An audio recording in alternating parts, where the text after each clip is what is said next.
우리 계속해서 인죄론, 인간론에 대해서 배우고 있는데 첫 인간은 어떠했는가?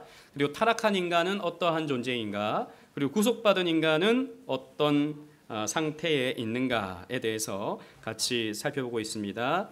오늘날 기독교에서 죄라고 하는 주제는 점점 소외되고 있습니다. 교회에 와서도 하나님의 축복, 하나님의 은혜, 하나님께서 주시는 기쁨, 이런 긍정과 기쁨과 축복을 구하는 이런 메시지에는 우리가 익숙하지만 어둡고 고통스러운 죄에 대해서는 외면하고 있는 시대가 오늘날 우리 시대죠.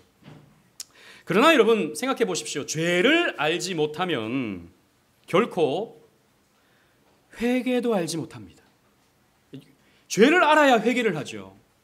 그런데 여러분 구원을 어떻게 받습니까?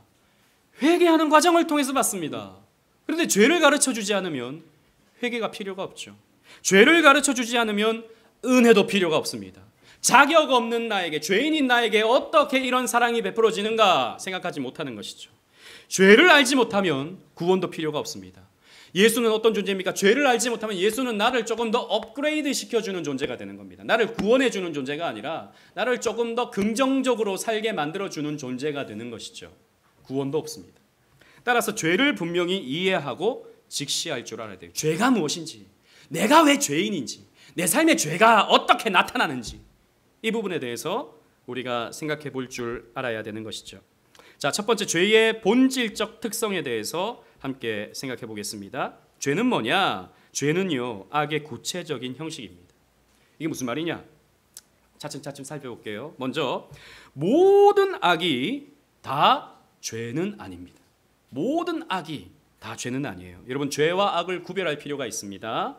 우리는 뭐 죄나 악이나 뭐 다 나쁜 거 이렇게 생각하지만 죄와 악은 구분됩니다. 뭐냐면 죄의 영향으로, 그 아담의 타락으로 말미암아 그 죄의 영향으로 나타나는 것이 무엇입니까?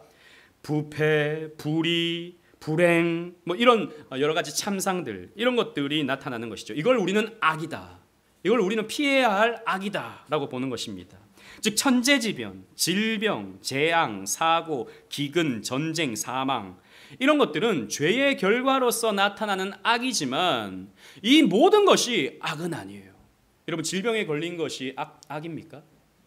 아니죠. 그것이 선일 수도 있죠. 하나님이 그 질병을 통해서 어떤 능력을 나타내실지 우리는 모르는 거지 않습니까? 재난이 자연재해가 항상 악입니까? 그렇지 않죠. 태풍이 때로는 일어나야 바닷물이 한번 갈리는 거예요. 이런 모든 이런 재앙들이요, 그리고 이런 재난들이 항상 죄는 아니다라는 거죠.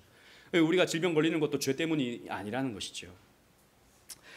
악은 나타나는 문제입니다. 우리에게 나타나는 부정적인 문제, 이런 것들이 악이라면 죄는 무엇입니까? 인간의 윤리적인 문제입니다. 인간이 짓는 거죠. 인간이 직접적으로 행함으로써 짓는 게 죄다라는 것입니다. 두 번째로 죄는 재난이 아닙니다. 재난. 죄는 불시에 인간에게 덮쳐서 인간의 삶에 독을 뿌리고 그의 행복을 파멸로 이끄는 질병이나 재난 같은 것이 아니에요. 그러니까 여러분 질병이나 재난은 불가항력적인 것입니다. 우리가 질병을 막고 싶어도 질병을 막을 수가 없어요. 재난을 막고 싶어도 재난을 막을 수가 없습니다. 그죠? 그런 죄를 우리는 재난처럼 여겨서는 안 된다라는 것입니다. 무슨 말이냐? 우리는 이 죄를 내가 지을 때 이건 아담과 하와가 죄를 지어서 그 죄를 내가 물려받았기 때문에 나는 불가항력적으로 죄를 지을 수밖에 없어, 이렇게 말할 수 없다는 것입니다. 나는 어쩔 수 없이 죄인이기 때문에 어쩔 수 없이 죄를 지을 수밖에 없어, 이렇게 말하는 거죠. 그렇게 이해해서는 안 된다라는 것입니다. 우리 개혁파에서 아담과 하와의 그 원죄, 조금 이따 더 구체적으로 살피지만 이런 원죄를 가르치다 보면 그래, 우리는 본질상 진노의 자녀구나, 우리는 전적으로 부패한 인생이구나, 그래서 내가 죄를 짓는 것은 어쩔 수 없는 거구나 라고 이렇게 생각할 수 있게 된다는 것입니다. 근데 그건 아니다라는 것입니다. 여러분 여기에 보면, 여러분 앞에 화면을 보면 한나 아렌트라고 하는 사람이 쓴 아주 유명한 책이죠. 예루살렘의 아이만. 여러분 이 책에 대해서 여러분 뭐 워낙 방송도 많이 하고 유튜브 채널도 많고 해서 내용을 아시는 분도 있겠지만 2차 세계대전에서 독일이 자행한 만행 중에 이제 유대인들 학살 사건들이 있었지 않습니까? 그것이 2차 세계 대전 후에 이제 국제 재판이 이루어져서 이제 전범들을 처벌하는 재판이 이루어졌는데 여기 이제 아히만이라고 하는 사람이 전범으로 이제 재판에 회부가 된 거예요. 그러니까 수많은 유대인들을 죽인 것입니다. 수많은 유대인들을 잔혹하게 죽였어요. 그리고 학대하고 고문하고. 그래서 그 사람을 이제 불러가지고 재판을 하는데 사람들이 놀란 거예요. 왜? 그런 사람이라면 거의 그냥 머리에 뿔 달린 사람처럼 생각을 했거든요. 그런 사람이라면 굉장히 인생 파탄적인, 성격 파탄적인 그런 사람이라고 생각했거든요. 그런데 증인으로 불러보니까 너무 평범한 거예요, 사람이. 이 사람입니다. 이 사람이 나와서 이제 자기가 행했던 그 죄에 대해서 이제 하나씩 얘기하는 거예요. 너무 정상적인 가정의 가장이에요. 2딸을 두고 있는 너무 그냥 동네 평범한 아저씨. 그런 사람이 수많은 유대인들을 잔혹하게 죽이고 학살한 거예요. 그래서 당신 왜 그랬냐? 라고 이렇게 물어보니까 이 사람이 이렇게 말합니다. 그러면 그걸 안 합니까? 상부의 명령인데 그걸 그럼 나는 안 지킵니까? 라고 이렇게 대답을 하는 거예요. 그러면서 이 한나 아렌트가 그런 모습들을 보면서 죄라는 것이 참 너무 평범한 거구나. 죄의 평범성에 대해서 논하는 책이 바로 이 예루살렘의 아히만입니다. 무슨 말이냐? 그 아히만은 자기는 어쩔 수 없었다는 거예요. 자기는 어쩔 수 없었기 때문에 죄를 지었다는 겁니다. 그러므로 자기는 죄가 없다는 거예요. 나는 상부의 명령에 충실히, 국가의 명령에 충실히 행했을 뿐이다 라고 말하는 것이죠. 나는 잘못이 없다는 겁니다. 상부가 잘못이 있다면 잘못이 있는 거지 나는 어쩔 수가 없었다는 거죠. 이게 이제 한나 아렌트가 밝히는 이 악의 평범성, 죄의 평범성이라는 거예요. 우리도 이렇게 될 수 있습니다. 나는 죄인인데 뭐. 성경에서 우리 보고 죄인이라고 그랬잖아. 아담과 하와가 죄를 지어서 그 죄를 나는 물려받았잖아. 그러니까 내가 죄를 짓는 것, 이 정도 죄를 짓는 것은 어쩔 수 없는 거야. 이게 평범한 거야. 라고 생각하게 된다는 것이죠. 아니죠. 아히만은 자기가 학살 버튼을 누르는 것이죠. 그 수많은 사람들을 죽이는 데 있어서 자기가 도장을 찍는 것이죠. 자기가 결정한 것입니다. 핑계 댈 수 없다는 것이죠. 그래서 죄는요, 평범하게 우리에게 다가옵니다. 익숙하게 우리에게 다가옵니다. 이런 부분에서 죄는 내가 어쩔 수 없는 재난, 피할 수 있는 무엇이라고 피할 수 없는 것이라고 생각해서는 안 된다라는 것입니다. 죄는 재난이 아니에요. 죄는 인간이 의도적으로 따르기로 선택한 악한 행위입니다. 인간이 선택하는 거예요. 저와 여러분들이 선택하는 겁니다. 그리고 죄는 연약이나 실수가 아닙니다. 즉, 나는 연약하기 때문에 어쩔 수가 없어. 이건 또 실수야. 라고 할 수 있는 것이 아니다라는 것입니다. 이것도 마찬가지죠. 책임질 수 없는 연약성, 실수, 불안정성의 같은 것 때문에 어쩔 수 없이 범하게 된 수동적인 것이 아닌 것입니다. 죄는요, 하나님을 능동적으로 반대하는 것이고 그의 명령을 적극적으로 범하는 것이고 범죄한 자가 죄에 대한 책임을 져야 하는, 책임을 질 수밖에 없는 그런 것이다 라는 거죠. 여러분, 우리 사회는 지금 21세기 우리 사회는 죄를 이런 식으로 다루고 있어요. 죄는 어쩔 수 없는 것. 인간이기 때문에 어쩔 수 없는 것. 그리고 이런 거죠. 지금 제가 말하는 이 세 번째는 죄는 연약이나 실수가 아니다. 여러분, 요즘에 회사 가면 이제 우리도 그런 재미로 이런 것들 많이 하죠. MBTI가 어떻게 돼요? 이렇게 묻죠. MBTI. 우리 세인이는 I입니까? E입니까? I예요? 오, 그래요. 우리 하린이는 I예요? E예요? I예요? 우리 초등학교 지금 5학년도 이걸 알고 있어요. 나는 I다라는 거죠. 난 그래서 사람들을 만나고 사람들과 막 북적북적 하는 것을 피곤해하는 스타일이에요. 이렇게 이제 말하는 시대가 됐다라는 겁니다. 물론 그렇구나. 내가 그런 부분에서 좀 더 배려할게, 이해할게. 우리는 그렇게 할 수 있습니다. 그죠? 그렇게 하는 건 지혜롭고 현명한 것이죠. 근데 문제는 뭐냐면 그렇게 사람들의 성격 유형을 나눠 놓으면 내가 해야 되는 것까지도 안 하게 되는 이유로서 핑계거리가 되는 것이죠. 예를 들어서 여러분, 우리는 전도해야 됩니다. 그죠? 전도해야 돼요. 전도는 누구는 해야 되고 누구는 안 해도 되고 그런 것입니까? 아니요. 우리는 모두가 전도자로 부름을 받았어요. 근데 이런 거죠. 나는 목사님 아이예요. 저는 이렇게 뭐 못하겠어요. 나는 코인원이 못하겠어요. 저는 아이예요. 이러는 것이죠. 여러분, 교제라고 하는 것은 모든 교회 성도들에게 명령된 것입니다. 전도도 마찬가지죠. 근데 우리 사회가 점점 어떤 사람을 어떤 연약이라든지 이런 부분으로서 카테고리화 만들어 놓음으로써 이 사람은 이걸 안 해도 된다라고 허락해 주는 거죠. 근데 문제는 뭐냐면 여러분, 우리 인간 사회가 대부분의 직장이라든지 일은요, 사람을 상대하는 것입니다. 그렇잖아요. 그런데 이 친구는 아이기 때문에 사람을 상대하지 못하니까 이거 못하게 해야 돼. 자꾸 그렇게 하면 그 아이가 사람을 극복할 수 있는 기회가 없어지는 겁니다. 그렇지 않나요? 제가 예전에 간증 한번 했었죠. 제가 쭈뼛 저도 뭐 이렇게 드러내는 거 별로 안 좋아하고 앞에서 말하는 거 별로 안 좋아하고 그랬는데 선생님이 그때 때려 정신 차리라고, 인생 그렇게 살지 말라고. 초등학교 4학년 때. 물론 그건 나쁜 거예요. 그렇게 하면 안 돼요. 근데 오히려 그게 저한테는 전화위복이 된 거예요. 저한테는 여기 앞에 나가서 이렇게 한번 해보는 것도 괜찮은 거구나. 나도 나름 잘하는구나 라는 생각을 하게 되는 기회가 되는 거예요. 근데 오늘날 우리가 이렇게 생각한다는 거죠. 나는 연약하기 때문에 어쩔 수 없어, 이 부분은. 혹은 어릴 때 학대를 당하는 거죠. 부모님으로부터 학대를 당하고 좀 나쁜 말을 듣고 이런 거죠.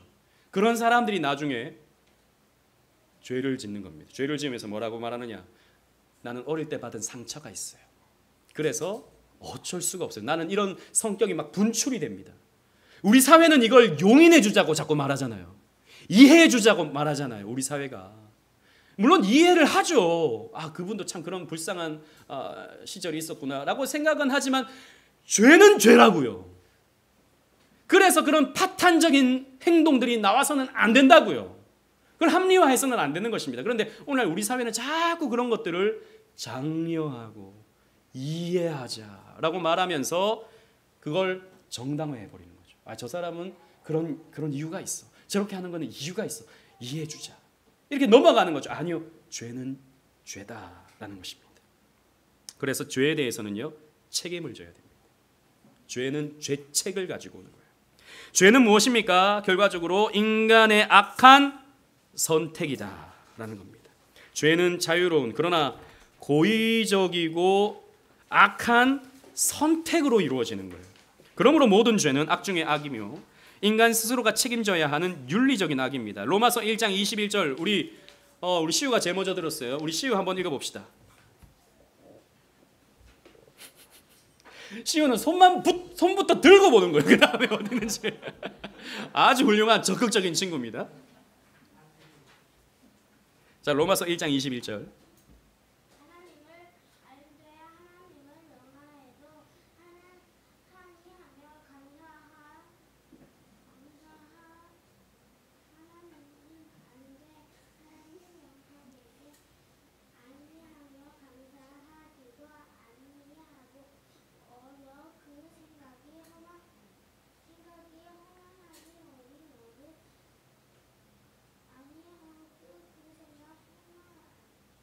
미련한 마음이 어두워졌나니. 우리 아이들은 이게 사실 어려워요. 말도 어렵고. 그래서 위에 읽다가 밑에 읽다가 이렇게 알 수밖에 없어요. 우리 시우 너무 잘했어요. 박수. 제가 아까 시우가 자꾸 예배 시간에 90도로 옆으로 가 있길래 똑바로 앉아라 그랬거든요. 그 이후로 똑바로 앉아서 너무너무 잘했어요. 시우 잘했어요. 근데 봐요. 우리가 알아요. 우리 시우도 알아. 예배를 점잖게 앉아서 잘 들어야 된다는 걸 우리 시우가 알까요, 모를까요? 시우가 알까 모를까? 알아요. 자기도 실토를 하고 있어요. 사실 알아요. 근데 우리가 선택을 해요. 나는 90도로 꺾어 있겠어. 왜? 우리가 기울어져 있어요. 그건 기울어져 있는데 그건 내가 선택해서 꺾여 있는 거예요. 근데 우리 시온은 그래도 목사님 말씀에 잘 순종해서 그죠? 바르게 예배 너무너무 잘 드렸어요. 지금도 너무너무 잘하고 있어요. 예, 인간이 선택하는 겁니다. 그리고 죄의 절대적 특성을 봅시다. 죄는 윤리적인 면에서 양자택일의 절대성을 갖습니다. 상대적인 게 아니라는 거예요. 선악은 서로 서로입니다. 성로가 아니라 서로 상급이며 선과 악에는 중립지대란 있을 수 없습니다. 선이면 선이고 악이면 악이에요.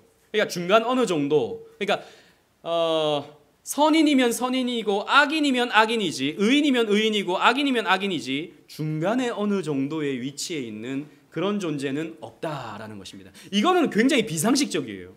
우리가 일반적으로 보면 더 나쁜 사람, 덜 나쁜 사람, 괜찮은 사람, 좀 평범한 사람 나뉘잖아요. 그러나 하나님 편에서 하나님께 맞으면, 관역을 맞추면 그것은 선이고, 관역에 이르지 못하거나 벗어나거나 하는 모든 것들은 다 뭡니까? 악이다, 죄다라는 것입니다. 그래서 하나님 말씀에 순종하여 하나님 편에 서든지, 그 말씀에 불순종하여 악의 편에 서든지 둘 중에 하나입니다. 여러분들이 지금도 마찬가지예요. 선을 행하고 있거나 아니면 악을 행하고 있는 겁니다. 중간은 없어요. 따라서 의인이면 의인이고 악인이면 악인이지 중간 단계의 사람도 없습니다. 야고보서 2장 10절 우리 주안이 한번 읽어봅시다.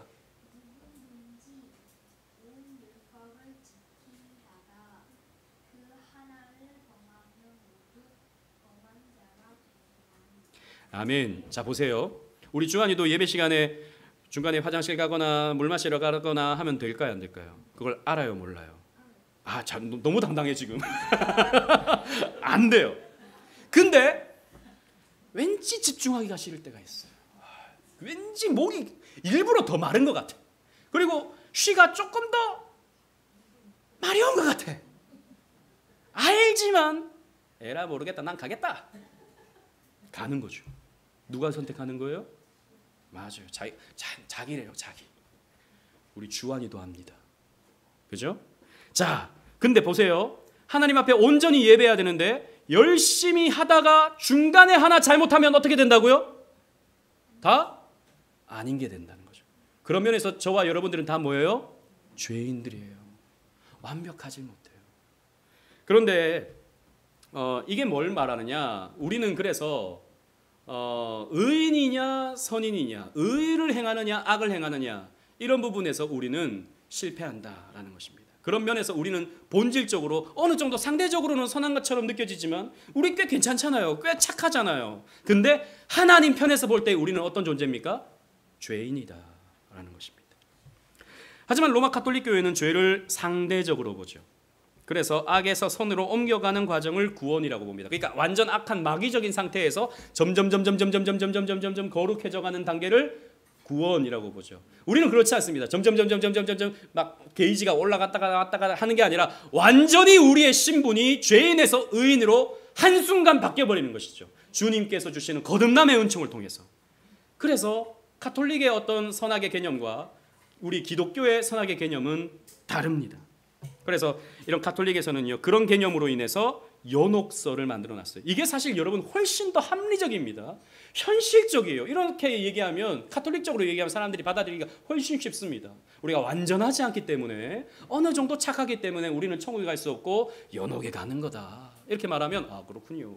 오히려 기독교에서 우리는 한순간 변화하여서 의인이 되어 의인이라 칭함을 받고 천국 간다 그러면 에이 세상에 그런 게 어디 있어요. 이렇게 말하는 거죠. 그러나 구원이라고 하는 것은 우리의 어떠함을 통해서 받는 게 아니라 하나님이 우리를 찾아오시는 그 순간 우리는 구원받게 되는 것이죠. 의롭다 칭함을 받게 되는 것입니다. 자, 죄는 무엇입니까? 하나님의 법. 무슨 법? 율법에 어긋나는 것입니다. 죄는 하나님의 법, 율법의 요구에 대한 모든 불순종. 지난주에 우리 배웠죠. 그죠? 지나치는 거, 미달하는 거, 이탈하는 거, 이 모든 것이 다 죄예요. 하나님의 법을 떠나서는 인간의 죄를 논할 수가 없다라는 것입니다. 그래서 여러분, 저 불신자들도 나름 다 착해요. 저 스님들도 산에 올라가서 연불만 외우지 무슨 죄를 짓고 다른 사람 해코지하고 뭐 짐승들 죽이고 그러지도 않아요. 엄청 착합니다. 그런데 저들이 천국에 가지 못하고 영벌에 떨어지는 이유가 무엇입니까? 하나님의 율법을 따르지 않는 거예요. 그래서 죄인인 것입니다. 여러분, 예수 천당 불신 지옥 이런 말 우리 많이 하잖아요. 그걸 불신자들은 굉장히 이상하게 생각합니다. 아니, 하나님 안 믿었다고, 예수 안 믿었다고 지옥 보내는 거 그건 너무한 거 아니야? 이렇게 말하죠. 그러나 여러분, 불신 지옥이라기보다는 예수 천당 불신 지옥, 예수 안 믿어서 지옥에 가고 하는 것이 아니라 그 죄를 해결받지 못하기 때문에 지옥에 가는 것이죠. 그러니까 자기도 알지 못하는 상황 속에서 죄를 짓는 것입니다. 그걸 해결받지 못했기 때문에 지옥에 가는 거예요. 그러니까 이 죄라고 하는 것은 하나님의 율법을 어기는 것이 죄의 본질적인 것입니다. 그래서 대부분의 불신자들은 지금도 착한 일을 한다고 생각하지만 죄를 짓고 살아가게 되는 것입니다. 그래서 죄는 불법이며, 죄는 불의요, 죄는 불신앙이요, 죄는 알고 있는 의무에 대한 뭘까요? 게으름입니다. 알아요. 뭐가 의고 뭐가 악인지. 우리 친구들도 율법을 배워서 알아요. 무엇이 선한 것이고 무엇이 악한 것인지. 그런데 내가 의도적으로 그것을 선택하는 거예요. 야고보서 4장 17절 우리 유건이가 한번 읽어봅시다.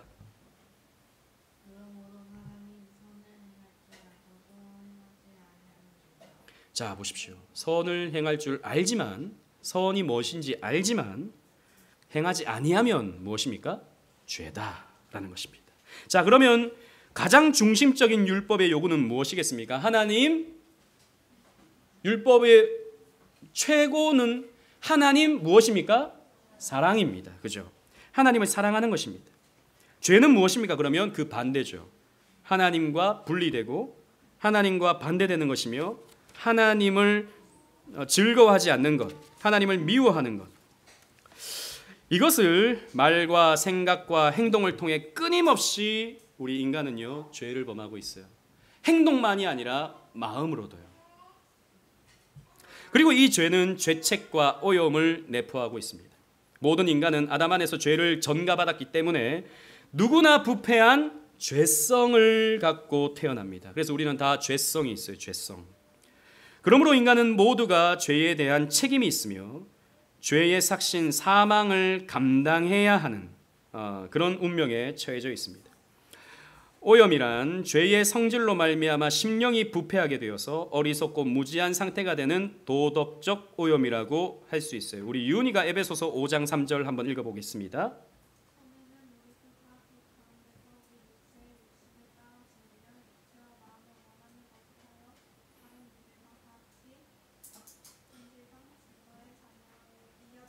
자, 보세요. 우리는 죄성을 갖고 있기 때문에, 죄에 기울어지는 마음을 갖고 있기 때문에 죄에 대해서 끊임없이 우리는 탐닉한다라는 겁니다. 그 상태가 바로 오염된 상태. 우리 지난주 물 기억나죠? 그죠? 물에다가 오줌 한 방울 떨어뜨리면 손으로 휘휘 저으면 오염되는 것입니다. 마실 수 없는 물이 되는 거죠. 우리가 그런 존재가 되었다라는 것입니다. 그래서 우리 인간은요, 끊임없이 죄에 대한 탐닉으로 가게 되는 거예요. 그러나 이것을 어쩔 수 없는 거야. 나는 죄성을 가지고 있기 때문에 어쩔 수 없는 거야가 아니라 그것은 내가 선택하고 그걸 내가 즐거워한다는 거예요. 우리 인간은요, 그렇습니다. 금지된 것에 대한 욕망을 가지고 있어요. 나는 소망한다. 내게 금지된 것을. 아니, 모르십니까 이거? 옛날 아주 유명한 영화 제목이었는데, 우리는 금지된 것을 좋아해요. 그래서 라면을 먹어도 몇 시에 먹어야 맛있습니까? 밤 10시에 먹어야 맛있어요. 너무 맛있어요. 여러분, 밤 10시에 라면 먹어보세요. 이건 기가 막힙니다. 어떻게 이렇게 1,000원짜리가 이렇게 맛있지?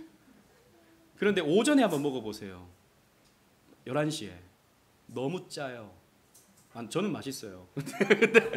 사람들이 맛이 없대. 밤 10시에는 다 맛있어요. 왜? 금지되어 있거든요. 금지되어 있거든요. 하지 마라 그러면 인간은 하고 싶어집니다. 죄성을 가지고 있어요. 여러분, 아우구스티누스 이 배서리 사건을 제가 몇 번 이렇게 소개한 적이 있었는데, 이게 이제 하나의 성화입니다. 뭐 누가 그렸는지는 잘 몰라요. 그런데 아우구스티누스의 그 회심에 대한 그림입니다. 어렸을 때 아우구스티누스는 배서리를 좋아했어요. 배 배가 이렇게 있으면 배 따서 나무에 밭에 들어가서 배 따서 먹고. 근데 어느 날 이 배밭에 들어가서 배를 땄는데 뭐 한번 먹어보니까 이게 안 익은 거죠. 너무 그냥 그 단맛이 하나도 없는 거죠. 그래서 거기 옆에 있는 돼지한테 던져줬어요. 근데 가만히 보니까 더 따보고 싶은 거예요. 이왕 내가 못 먹는 거 그냥 다 따버리자. 배를 막 땄어요. 돼지한테 막 던져줬어요. 근데 그게 너무 재밌는 거예요. 아니 누구한테 유익이 된다면 돼지한테 유익이 돼요. 근데 이 배밭 주인이 막 괴로워할 걸 생각하니까 그게 너무 신나는 거예요. 여러분 그런 거 안 해보셨습니까? 옛날에 여러분 띵동하고 도망 안 가보셨어요? 막 해서 막 나와가지고 누가 이랬어 막 그러면 막 이런 거 안 해보셨어요? 옛날 저 고등학교 때 제 친구들이랑 가위바위보가 진 사람들 택시 잡기 했어. 택시 잡기. 택시에서 몇 시예요? 물어보고 안녕히 가세요 하고 오기. 여러분 그런 거 안 해보셨어요? 그거 너무너무 재밌어요. 그 택시 아저씨가 당황하고 뭐야 막 욕하고 가고 이게 너무 재밌는 거예요. 아우구스티누스가 이렇게 고백합니다. 에케 꼬르메움 에케 꼬르메움. 라틴어인데 그게 제 마음입니다. 그게 제 본질적 마음입니다. 남이 괴로워하는 게 너무 재밌는 거예요. 아무한테도 유익이 안 되고 나한테도 유익이 안 되는데 누군가를 골려주는 게 너무 재밌는 거예요. 여러분 대화를 할 때 제일 신나는 대화가 무엇입니까? 남을 뒷담화할 때입니다. 한 사람 올려놓고 이렇게 썰다가 저렇게 썰다가 죽일 놈 살릴 놈 막 만들어 놓잖아요. 막 내가 살아날 것 같습니다. 안 해보셨어요? 해봤잖아요. 에게 꼬르메움. 그게 우리의 마음입니다. 우리는 그래도 죄지지 않으려고 꾹 참고 있어요. 꾹 참고 있어요. 근데 이게 한번 본물이 터지면 술술술술 나와요. 누가 뭐 하라고 하지도 않았는데 술술술술 나와요. 에게 꼬르메움. 그게 우리의 마음입니다.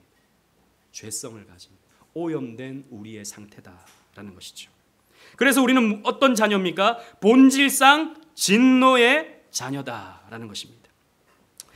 인간의 마음에 죄는 자리 잡혀 있습니다. 마음은 인간의 영혼의 중심 기관이죠. 우리 처음에 이 종교는 어디에 자리 잡는가? 지성인가? 의지인가? 감정인가? 뭐 이렇게 했었는데 우리 인간의 마음이다 그랬습니다. 종교의 자리는 인간의 마음이에요. 모든 죄된 성질이 이 마음으로부터 나와서 인간의 전인격, 지, 정, 의와 육체를 포함한 전인에게 영향을 미치고 범죄하도록 작용합니다. 그러므로 죄는 외형적인 행위만을 가리키지 아니하고 마음에서 솟아나는 악한 사상, 감정, 생각들을 더 중요시하는 겁니다. 그래서 죄는 우리가 제일 많이 짓는 게 뭐냐? 마음으로 지어요. 우리는 행동으로는 꾹 참습니다. 오늘도 저 집사님이 나한테 왜 저런 말을 했지?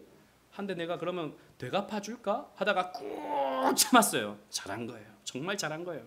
근데 이미 마음으로는 범죄한 거예요. 미워했어. 화가 나서 내가 마음속에 이게 식혀지지가 않아요.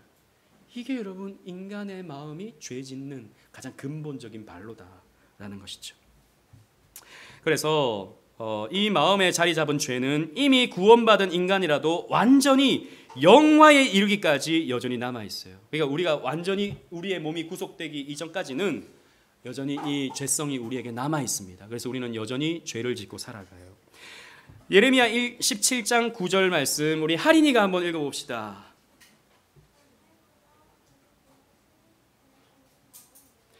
아멘. 아까 우리 할인이가 목사님 성경 감송 그 다 해야 돼요. 저 선물 안 받을 거예요. 안 할 거예요. 저한테 그랬어요.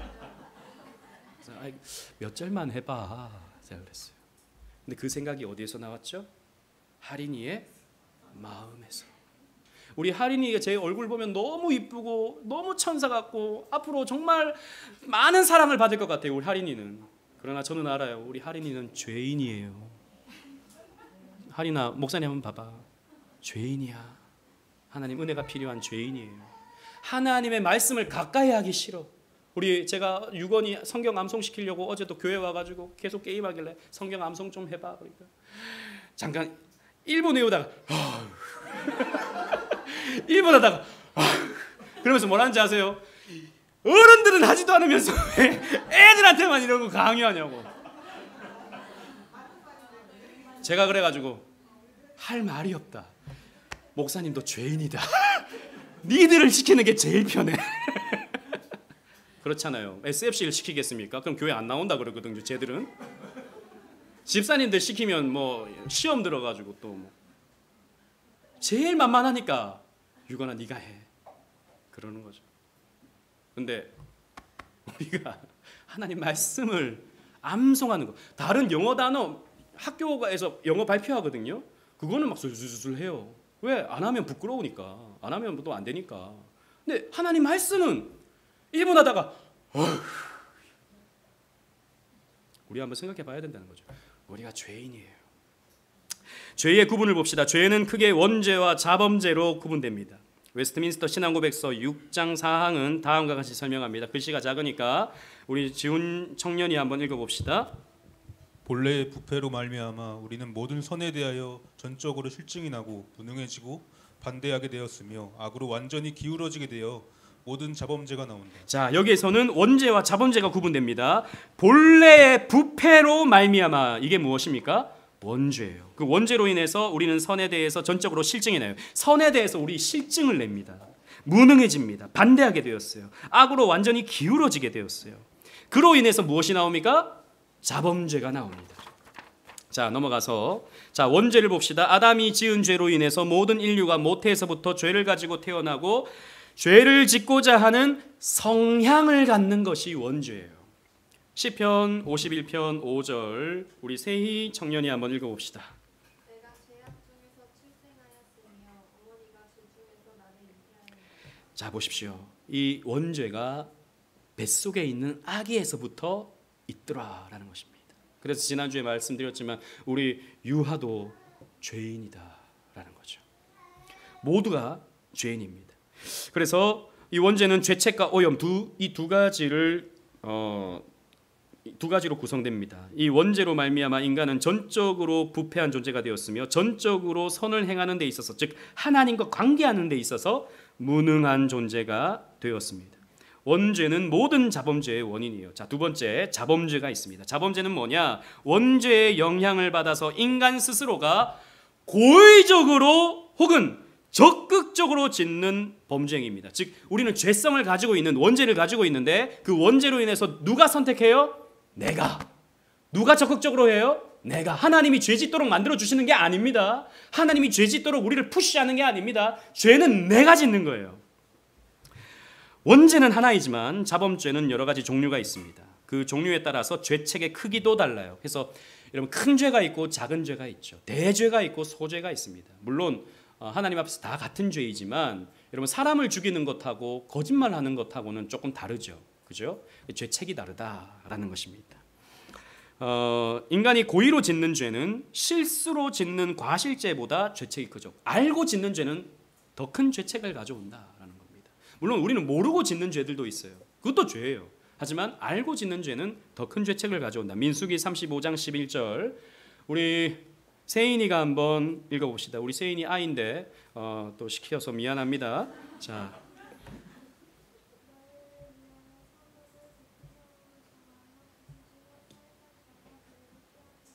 아멘. 자, 도피성은 부지 중에 살인한 자에게 해당되는 겁니다. 고의로가 아닌 어쩌다 보니 나무를 베다가 나무 도끼가 휙 날아가서 누군가가 그거 맞아가지고 죽었을 경우에 도피성으로 들어가면 어떻게 됩니까?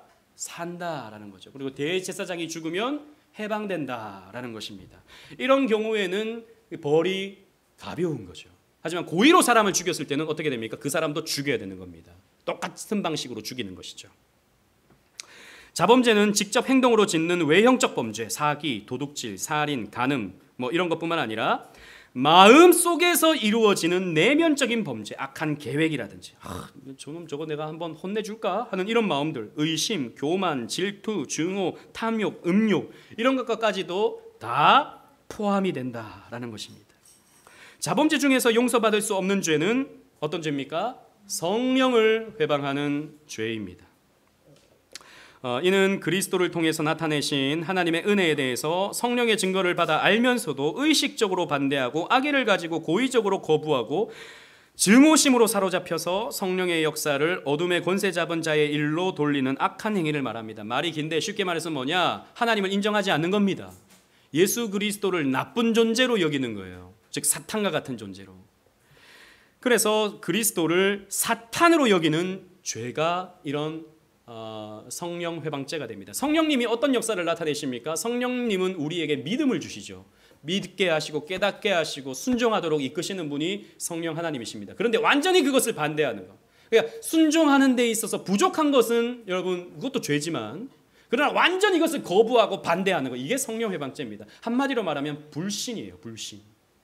그래서 거듭난 성도는 성령 회방죄를 지을 수가 없어요. 제가 요거 그림을 넣어놨었는데 우리는 죄책을 다 느낍니다. 우리는 죄인이라는 것을 다 알고 있어요.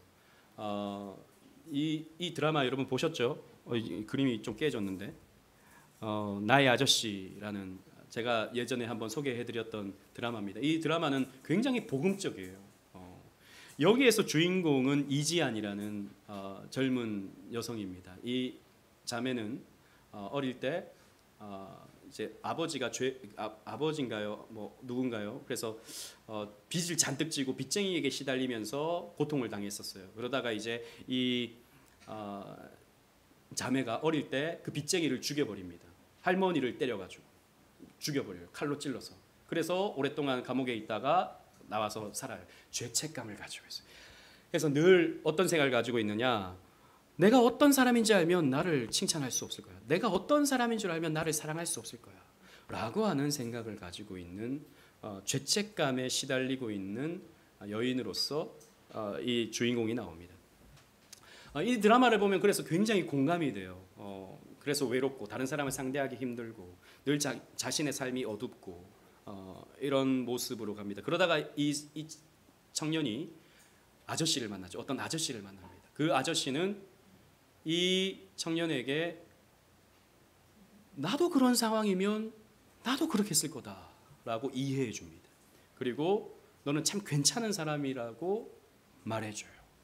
그래서 이 청년은 그 아저씨의 기쁨을 위해서 삽니다. 회사 생활 속에서 그 아저씨의 기쁨을 위해서 살아요. 이 모든 구도가 여러분 곰곰이 생각해보면 복음이죠.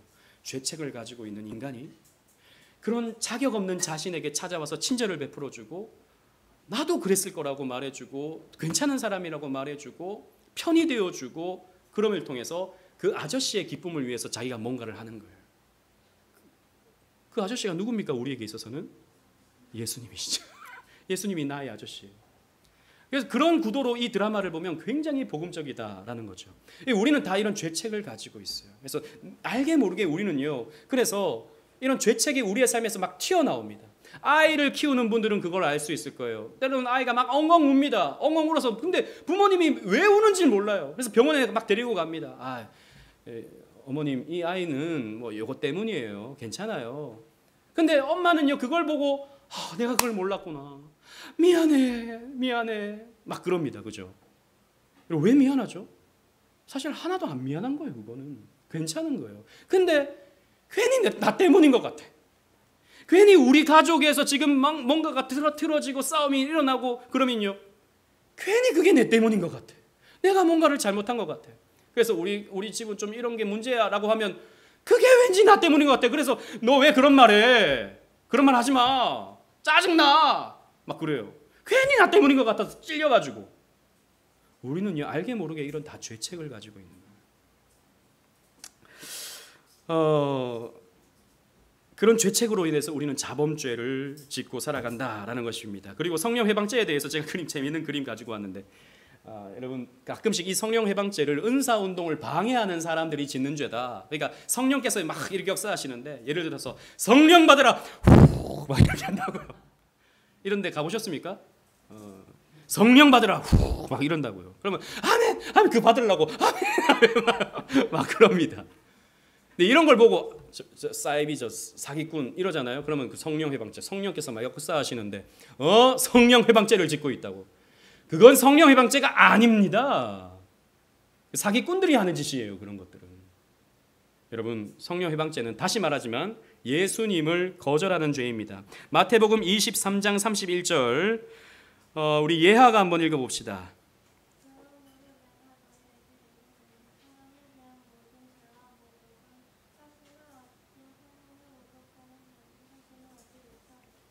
아멘. 그 어떤 죄도 우리는 용서받을 수 있지만 예수님을 안 믿는 죄는 용서받을 수 없다라는 것입니다. 그것이 바로 성령 회방죄입니다. 그래서 이 죄에 대한 실체를 알고 내가 죄를 짓는구나. 어쩔 수 없는 게 아니구나. 시대가 그래서, 나는 그런 가정에서 태어나서, 나는 이런 상처를 가져서, 나는 이런 성향이라서 핑계대지 마십시오. 죄는 내가 짓는 것입니다. 그래서 하나님 앞에 회개하는 저와 여러분들 되시기를 주님 이름으로 축원합니다. 아멘.